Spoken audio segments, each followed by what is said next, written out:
Hello दोस्तों, the scientific Hindu में आपका स्वागत है। एक बार एक वैज्ञानिक ने एक टिड्डा तो पकड़ा और उसे अपनी आवाज़ पर छलांग लगाना सिखाया। वैज्ञानिक टिड्डे से कहता कूदो, टिड्डा उसके आवाज़ सुनते ही जोर से छलांग लगा देता। अब वह वैज्ञानिक था तो प्रयोग करना बनता ही था। उन्होंने टिड्डे की छलांग पर प्रयोग किया। वैज्ञानिक ने उसकी एक टांग तोड़ दी और फिर बोला कूदो। अब टिड्डे की छलांग की दूरी कम हो गई। वैज्ञानिक ने उसकी दूसरी टांग तोड़ दी और फिर बोला कूदो। टिड्डे की छलांग और कम हो गई। अब तोड़ी गई उसकी तीसरी टांग, फिर छलांग की दूरी और कम हो गई। एक एक करके बेचारे टिड्डे की सारी टांगें तोड़ दी गई। अब आखिरी टांग टूटने पर उससे कहा गया कूदो। वह हिल भी नहीं पाया।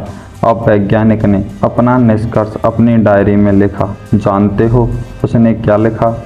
जब टिड्डे की एक टांग तोड़ी गई तो वह थोड़ा बहरा हो गया। जब उसकी दूसरी टांग तोड़ी गई तो वह और बहरा हो गया। हर टांग टूटने के साथ वो और बहरा होता गया और सारी टांग टूटने के बाद वह बिल्कुल बहरा हो गया। अब जोर जोर से चिल्लाने का भी उस पर कोई असर नहीं हुआ। वो तो छलांग लगाना तो दूर की बात थी। इस कहानी को सुनकर सभी को ऐसा ही लग रहा है ना कि क्या मूर्ख वैज्ञानिक था। इतनी सीधी सी बात उसे समझ में नहीं आई।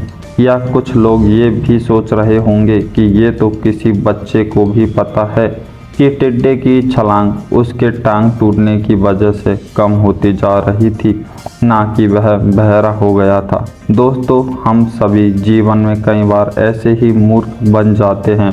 कई बार जीवन में दो घटनाएं एक साथ ऐसे घटती हैं कि उनका एक दूसरे से कोई संबंध होता ही नहीं, फिर भी ऐसा लगता है कि गहरा संबंध है। कभी कभी दिखता कुछ और है लेकिन समझ कुछ और आता है और वास्तव में होता कुछ और है। इसलिए अगर पछताना नहीं है तो जीवन में जल्दबाजी में कोई निर्णय ना ले।